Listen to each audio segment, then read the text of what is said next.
Ano pa lang sunod dito, boss?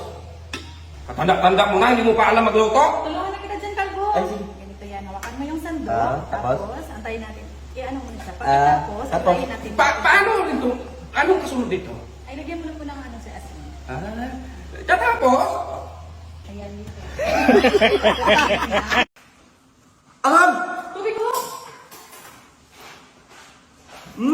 Ang anghang di pala. Ate, tubig kay sir! Tubig!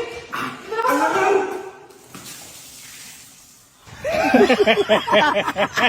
Ay, Marie, naghugas ka pala dyan? Ay, ako na. Baka mapagod ka pa. Sige po. Ito pa po, oh. Ito, dalawang nagana. Thank you.